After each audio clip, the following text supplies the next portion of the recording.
Yeah, hello there. Just thought I'd do a quick video, just kind of reacting to today's games, really. Someone out there may be asking, where was the 3 PM kickoffs stream? I'll be completely blunt with you. As I said before, and I'll continue saying this, I don't enjoy doing them. I find them very difficult to do solo. If I was doing it with Jason, I'd happily do it every week. But doing them on your own, and especially today when there were 4 fixtures, which I literally had, in Jason's words, yeah, I had an interest in, but the way our streams go on 3 PMs are so devastatingly bad that it just pisses me off. And I just get bored of just saying the same old shit. Great, this hasn't happened, I can't be fucked to talk anymore. You know, it just gets really boring, and I'm sure there are many people that watch and just think, great, he's complaining again. Yeah. And you'd be right. I mean, this particular game week so far, I'm on 14 points. Sorry, 18 points minus 4. But 3 of the players that I brought in Estepinian, Mitoma captain, and Raya, majority of people have brought in either on a wild card, and I've said it all along that a lot of people that wild carded last week, they'll be laughing this week, and they are. But it's all about each week, isn't it, and how you capitalise on the specific game week. So for instance, last week, capitalising would have been having the Liverpool assets, but a lot of the wildcard people got rid of Liverpool assets. This week, it's you want to be loading up on the likes of Brentford, Brighton, etc. Well, you know, I did make the point that of the 2 teams that people are going to be wanting to load it up on, Brighton are the ones to attack because they score goals. Brentford are quite literally, you're either going to get a 1-1 draw or like a 2-1, but a lot of the time, especially away from home, as we've discussed to death on the streams, they all they do is draw. They don't win away from home. They've won 2 games all season. They've drawn 6 and now lost 3. Now, I'm not suggesting for 1 minute did I see this coming. No, I would have thought that a team of Brentford's quality would have been able to score today. I find it highly ironic that Jason takes the piss out of my Tarkowski pick, and yet today he gets a clean sheet and 3 bonus points. I didn't play him because I expected Brentford to win today. So when I look at Brentford here, yeah, Brentford away from home, 1-2, drawn 6, lost 4. They've only scored 13 goals away from home all season. They're up against 2 teams in which are in a relegation fight. It's like Blonde said. Do we want to be looking at these relegation teams potentially to load up on because they have something to fight for? I mean, I would say just avoid them like the plague. But there are certain teams down there which you can rely on for certain things, i.e. Everton at home. There is going to be a decent chance that at home Everton are going to keep a clean sheet. The last 4 fixtures, 1-0 against Brentford. Okay, they lost 2-0 against Aston Villa. They beat Leeds 1-0 and they beat Arsenal 1-0. Bit of a pattern going on here. That's all Sean Dyche is going to do. That's all he did with Burnley. That's all he did with Burnley. It's get that 1 goal, and I know that I can structurally put our team into a place where we can defend. The problem with teams like Everton or Burnley under Dyche, you don't have a striker.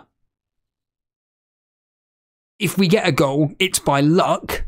And ironically, it was Dwight McNeil today, who I think scored more goals today than his whole career at Burnley. I don't mean that literally. He scored what, after a minute?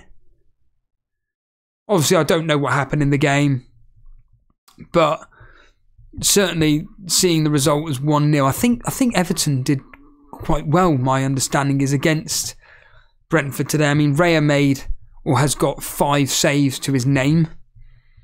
You know, if I look at whoscored.com and I see the basic statistics on this match, it'll be able to give me a general idea of how the game went. But yeah, McNeil scoring after a minute.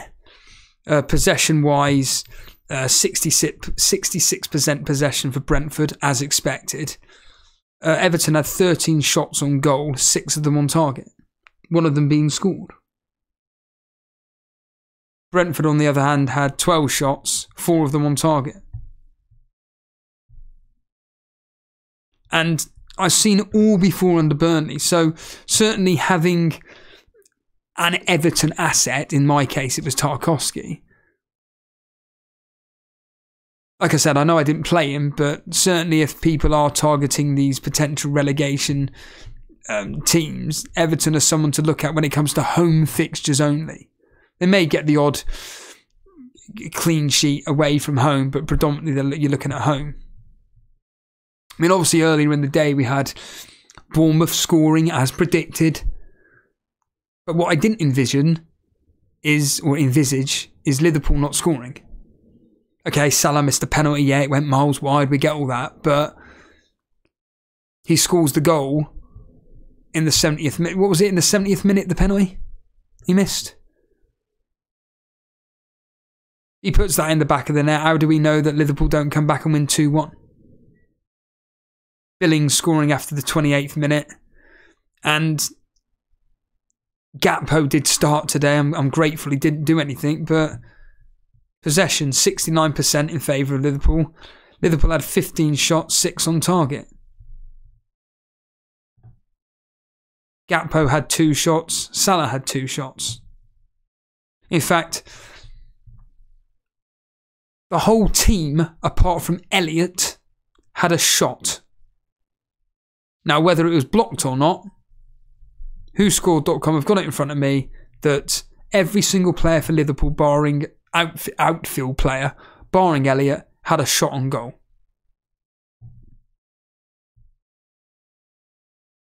It's what you do with those shots. How well did the Neto play for Bournemouth? These teams are fighting for that. Like I said, it was always going to be difficult. You got Jason laughing and various other people predicting, oh yeah, Liverpool are going to annihilate Bournemouth. Are they? At home, Bournemouth are no mugs. At home. Like I said, I didn't envisage Liverpool losing. I didn't expect a tight game. I was thinking, like I said, 2-1, 3-1 at a push, but 2-1 probably. Then we've got what I expected to be the high-scoring game. Admittedly, I was thinking 4-1, 4-2 Brighton, because they are the form team. It ended up being 2-2. Of course, one of the fantasy assets in McAllister, where I won a whole £1.50. I'm decided I've just now, when the fun stops. I'm not betting for a while again. I put about £12 worth of bets down, and one's come through in McAllister scoring. McAllister scoring in the 33rd minute, assisted by Mitoma. Brentford replying in the 40th minute. Jack Harrison involved in everything today.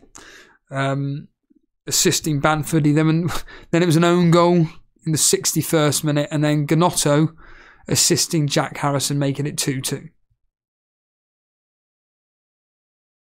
Mitoma for Brighton was the highest rated player for Brighton. In fact, on the pitch, Mitoma and Brentford got the equal rating of 7.7. The game was, a lot of possession was in favour of Brighton, 62%. They had the most shots, but a lot of them not great. Of the 14 shots, 8 of them were off target. 2 on target, 4 blocked. But yeah, I was expecting that to be a high-scoring game today, which we got. Like I said, from an attacking perspective, that's what you wanted to get onto regarding Brighton. Leicester, though, I mean, you've got like the likes of Nuclear Atoms coming out saying, oh yeah, Rodgers has turned the corner. What the fuck are you talking about? They're fucking shit. And to allow Chelsea to score 3 goals. A team that, if I look at Chelsea over the past several fixtures, here we go. Chelsea's, since the 11th of February, these are the goals that Chelsea have scored, or the matches that Chelsea have been involved in, and the goals that they've scored. 1 against West Ham, nothing against Borussia Dortmund, nothing against Southampton, nothing against Tottenham, 1 against Leeds. Okay, they got 2 against Borussia Dortmund, and then all of a sudden today they get 3. It tells me more about Leicester than it does about Chelsea. I don't know if Chelsea caught Leicester on a bad day, but Leicester are terrible. They lose 1-0 to Southampton, 2-1 against Blackburn, 1-0 against Arsenal, but we all lose against Arsenal. They were beaten 3-0 by Man United. They had some anomaly out of nowhere, beating Tottenham 4-1, and then that match against Aston Villa. But as we always know, the way Leicester play would have fallen into the hands of... the way Aston Villa play, it would have fallen into the hands of Leicester anyway. And certainly with the way Leicester play, you know, any match that Aston Villa are involved with, especially against teams that are going to attack, it's going to be high scoring. But today, losing 3-1 against Chelsea, Ben Chilwell with the goal after 11 minutes. Okay, Daka responded in 39th. In the 5th minute of stoppage time of the first half, Havertz scored. And then in the 78th minute, Kovacic scored, making it 3-1. Of course, this Feist was sent off in the 87th minute.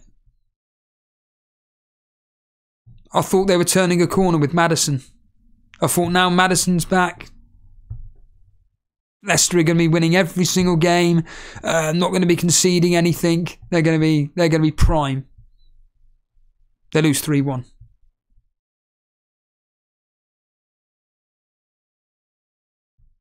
And you then end up with the Tottenham game, where I had the game, I put 2 bets down. I put 2-0 and 3-0 Tottenham. And of course I see fucking Nottingham Forest score.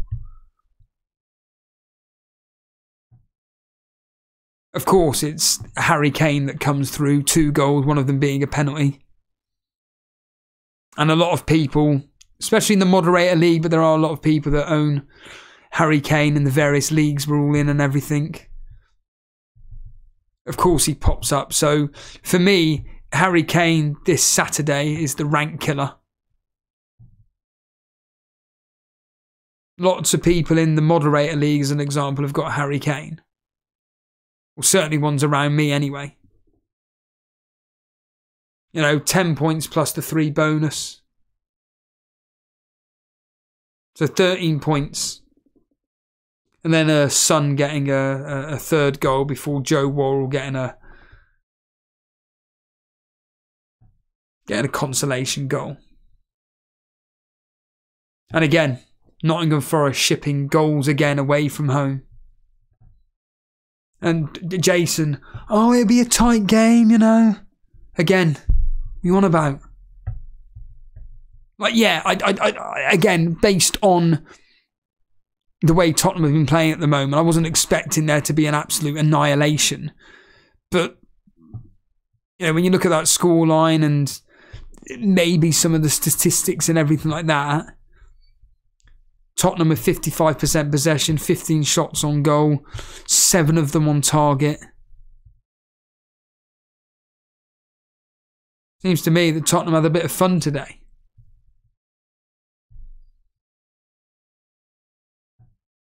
But from a double game week standpoint, I mean, unless you jumped on the McAllister bandwagon, really, it's really from my personal point of view, it's the Kane owners that have won out today. It's the Kane owners that have come out on top.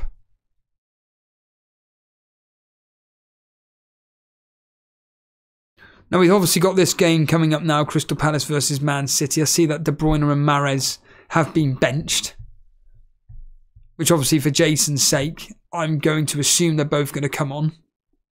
But it's all depending on the result, because they've got the Champions League at home against Leipzig.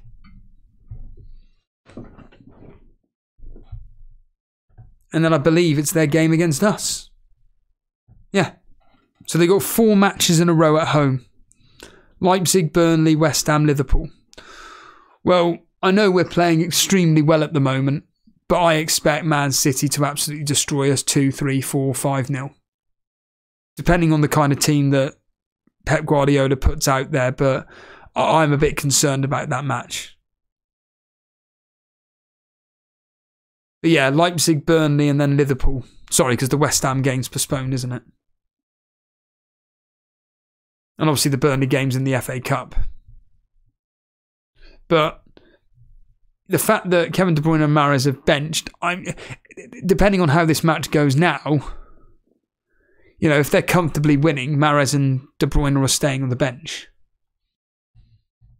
So it's over to potentially whatever substitutes Jason has got on the bench. And in this case, it is Trippier and Ben White.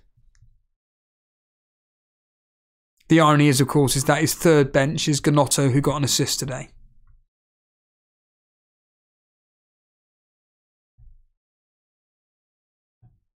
And on his bench as well, Pickford, 7 points. And also, I believe he's going to get a bonus point. So, I mean, ironically, we were talking about luck today. Well, Jason's not had any luck whatsoever.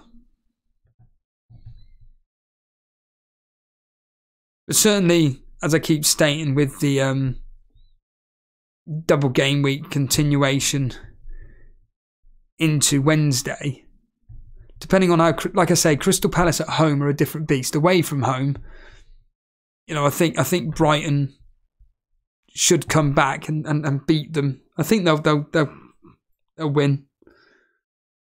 But it's the Brentford away from home. Yes, can Tony score against Southampton? Absolutely they can. It's not going to be an easy fixture away at Southampton. It really isn't going to be an easy fixture. And yeah, I think that potentially, as we discussed on the stream today, that maybe the single game week players could be the ones that come out on top. And the fact that the likes of Harry Kane, as an example, has come through today with 2 goals. It's a kicker. It's a kicker. But hey. I was just really hoping that the assist for the own goal may have potentially have gone to Mitoma. Obviously it didn't. In fact, there was no assist given for the Jack Harrison own goal. But it's looking like Mitoma's going to come through with a bonus point at least. And I know a few people captain McAllister. In the Everton game, like I said, it was Tarkowski getting the 3 bonus. He's dropped down now, so it's McNeil with 3, Tarkowski with 2, Pickford with 1. Raya missing out on bonus. In the Chelsea game, I mean, no one's really interested in the Chelsea game because it has no impact whatsoever. Havertz, Kovacic and Daka. 3-2-1. And then the Tottenham game, you got Kane with the 3, Son with 2, and Forster with 1. Along with Richarlison maybe sneaking in there with 1 bonus as well.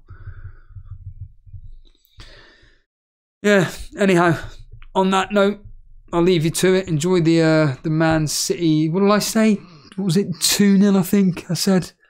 2-3-0 Man City. But honestly, if this was to end 1-1, it'd be tight. It's Crystal Palace. They're good at home. They're good at home. But Man City will do a professional job here. See you later.